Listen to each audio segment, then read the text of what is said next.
adalah hari ketiga dia terjebak di pulau terpencil. Jika dia tidak makan dan minum, dia akan mati. Tapi kelapa ini benar-benar membuat orang menjadi gila. Dia mengambil batu dan memukulnya. Hari ini hanya salah satunya masih hidup. Tiba-tiba batunya pecah duluan. Tapi pecahan batu yang tertinggal di tangannya membuat dia melihat harapan. Sudut tajamnya bisa membuat pisau walaupun prosesnya agak susah. Akhirnya dia bisa minum air kelapa. Ditambah air membuatnya lebih bertenaga. Agar tidak lapar dia pergi ke laut untuk memancing. Tapi sayang, pesawat dibatalkan. Dia juga kehilangan sepatunya. Setelah beberapa saat ikan tidak bisa ditangkap. Tetapi kakinya terluka. Sama sekali dia hanya harus merobek setengah celananya untuk membalut lukanya. Kemudian dia naik ke titik tertinggi pulau terpencil untuk mengamati medan. Tetapi laut yang kasar membuatnya kehilangan harapan. Pada titik ini, dia sepertinya telah melihat sesuatu yang mengambang di air, dan segera berlari untuk memeriksa Arlo. Ternyata tubuh beku rekannya bertahan. Dengan senang hati dia mengambil rekannya dan memeriksa, melihat apakah ada sesuatu yang bisa digunakan. Pertama adalah sepatu. Dia mencoba untuk memakainya, meskipun itu sedikit ketat, tetapi dia tidak bisa mempersulitmu. Kemudian dia menemukan senter tiba-tiba bisa digunakan. Terus mencari tetapi tidak ada yang bisa digunakan lagi, sehingga dia harus mengubur rekannya. Tidak lupa membuat batu nisan. Di malam hari dia menggunakan senter untuk melihat foto istrinya.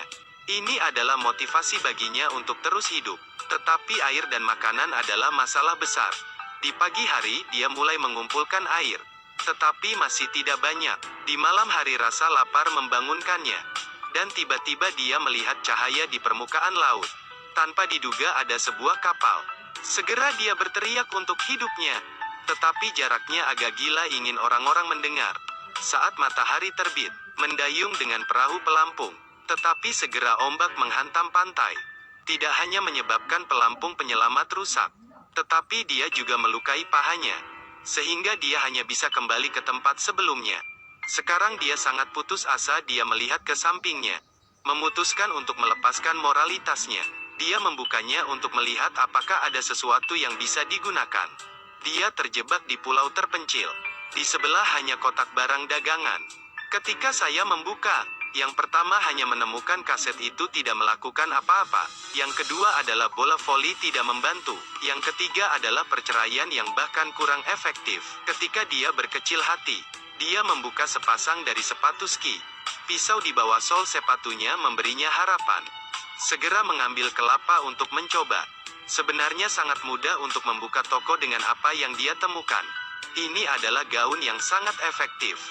Ketika hanya ada satu kotak terakhir yang tersisa, saya ragu lagi. Mungkin ketika hanya ada satu kotak terakhir yang tersisa, mungkin ingin menyimpan harapan terakhirnya. Dia tidak pernah membukanya, memiliki dan jika itu adalah telepon satelit. Tanpa berpikir panjang dia mengambil sepasang sepatu ski dan memotong pakaiannya untuk membalut luka di pahanya. Dia ambil bajunya seperti jaring ikan jenius. Malah dia kembali mengasah kayu yang dipakai untuk menangkap ikan. Dan akhirnya dia menangkap kepiting. Tapi tanpa api cara makannya jadi ingat nenek moyang. Ditularkan amanah dalam kecepatan luar biasa. Anda mungkin bisa membuat api, tapi sayangnya bekerja dari pagi sampai larut malam. Dan kemudian di pagi hari dia tidak bisa menghasilkan percikan api. Ini membuatnya meragukan hidupnya. Dia meraih bola voli dari tanah dan melemparkannya sedikit demi sedikit. Dia tenang juga ketika dia melihat sidik jari pada bola voli. Pala. Dia tiba-tiba memiliki pemikiran yang berani. Dia menggambar 5 arti untuk bola, dan menyebutnya voli dengan dia di sisinya. Mungkin hidup tidak begitu tenang lagi. Berkat dorongan dari bola voli, dia memulai kembali rencana membuat api. Ketika dia menggunakan kecepatan 30 tahun, sedotan akhirnya terbakar. Apa yang bisa lebih menyenangkan dari ini? Dia dengan gembira bernyanyi dan menari. Kemudian memanggang kepiting yang dia tangkap. Setelah makan dia juga menceritakan kepadanya tentang bola voli. Jadi 4 tahun berlalu sekarang. Dia telah sepenuhnya beradaptasi dengan kehidupan pulau terpencil. Saudara laki-laki bola volinya juga membiarkan rambutnya tumbuh. Sehingga suatu hari menemukan terpal plastik di pantai. Dia mengambilnya tetapi mendorongnya ke bawah. Adegan sederhana ini memberinya ide bahwa pelindung ini dapat diubah menjadi layar. Mungkin saya bisa keluar dari sini sendiri sehingga dia segera mengambil tindakan. Orang ini telah terperangkap di pulau terpencil selama 4 tahun. Sekarang dia berencana untuk membangun rakit untuk keluar dari sini. Dia mengumpulkan banyak kayu, menggunakan kulit kayu sebagai tali. Tetapi setelah dia menggunakan semua kulit kayu itu, masih belum cukup. Setelah semua selesai, dia hanya harus pergi ke puncak gunung untuk mendapatkan tali. Yang ingin saya gunakan ternyata, apa yang akan saya gunakan untuk mengakhiri hidup saya? Rakitnya selesai. Ketika angin bertiup kencang, harapan dia memutuskan untuk segera pergi mengambilnya. Bola voli dan bungkusan yang tidak tahan dia buka membawanya. Berharap dan melihat ombak datang lagi. Kali ini dia tidak takut untuk mengambilnya.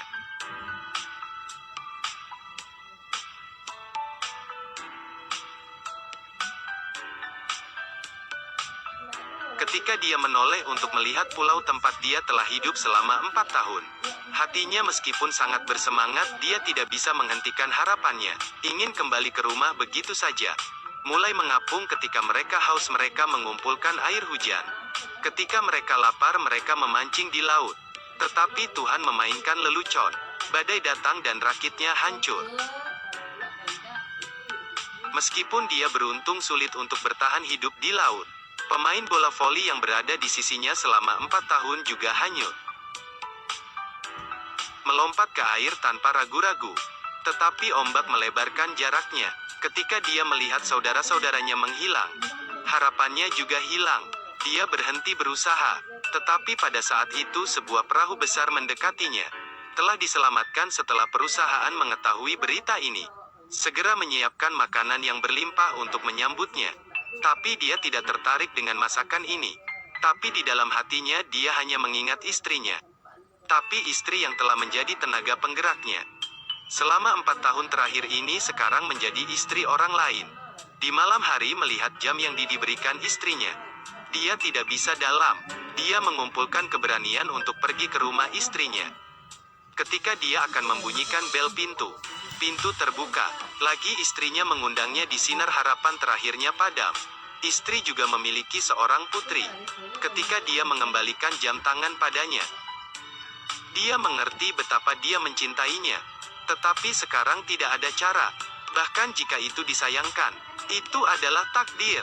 Hal terakhir yang dia lakukan adalah mengirim kotak itu.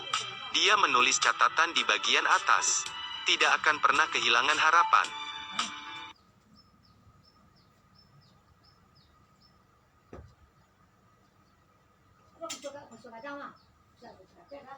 T minus 10, 9, 8,